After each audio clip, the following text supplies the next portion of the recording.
नमस्कार, आप देख रहे हैं सुदर्शन धर्म और मैं हूं आपके साथ सूनम गुरु।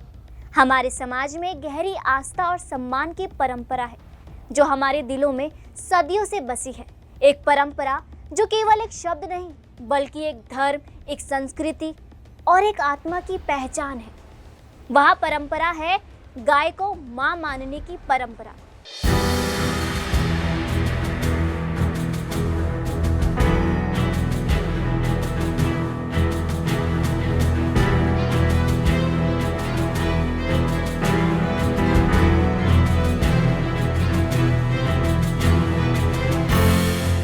कि असम में गोमांस कोई भी रेस्टोरेंट और होटल में सर्व नहीं होगा।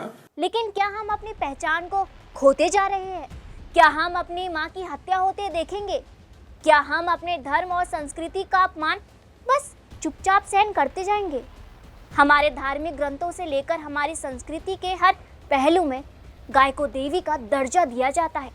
भगवान श्री कृष्ण को गोविंदा और गोपाल कहा जाता है क्योंकि वे गायों के रक्षक थे। हमारे पवित्र ग्रंथों में कहा गया है कि गाय में 33 कोटि देवी देवता होते हैं। इस कारण गाय को पूजनीय माना गया है। खुद शिव शंभु उनके आगे शीर झुकाकर नमन करते हैं। पंचगव्य की पोषक गौ माता हमारे जीवन का आधार है।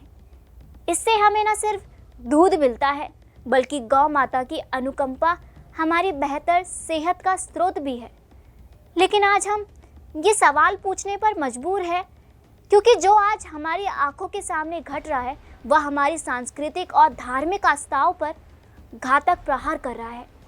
आज हमें ये समझना होगा कि ये केवल गाय की रक्षा का सवाल नहीं, ये हमारे धर्म, हमारी संस्कृति, हमारी आत्मा की रक्षा का सवाल है। जब हम कहते हैं कि गाय हमारी माता है तो ये शब्द नहीं, एक गहरी आस्था का प्रतीक है। लेकिन दुर्भाग्यवश आज जिस गाय को हम माता मानते हैं वही गाय अब शादी फंक्शन की प्लेटों में परोसी जा रही है। यह हमारी संस्कृति और धर्म के खिलाफ है। क्या ये हमारी चुप्पी का परिणाम है? क्या हम अपनी माँ की हत्या होते ऐसे ही देखते रहेंगे? क्या हम अपनी संस्कृति और धर्म को मरते हुए देखेंगे? लेकिन अब एक ऐतिहासिक कदम उठाया गया है जो हमें उम्मीद की किरण दिखाता है। असम के मुख्यमंत्री हेमंतवा बिस्वा शर्मा ने 5 दिसंबर को ऐलान किया कि अब असम में पब्लिक प्लेसेस जैसे कि होटल्स, रेस्टोरेंट में गौ मांस परोसा नहीं जाएगा।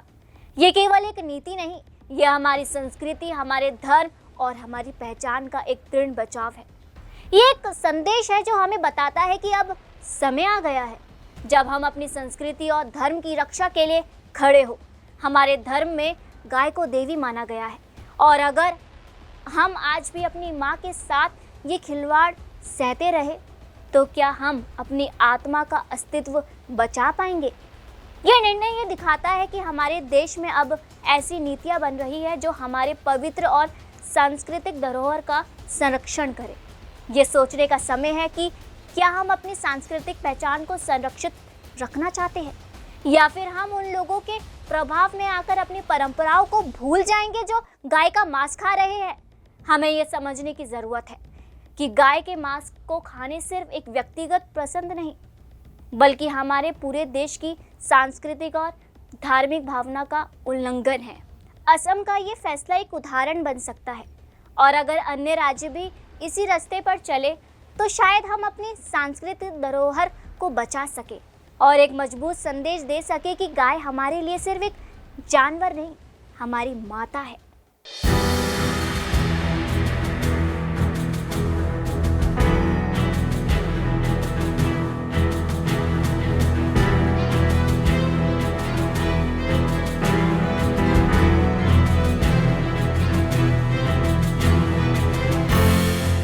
कि असम में गोमांस कोई भी रेस्टोरेंट और होटल में सर्व नहीं होगा।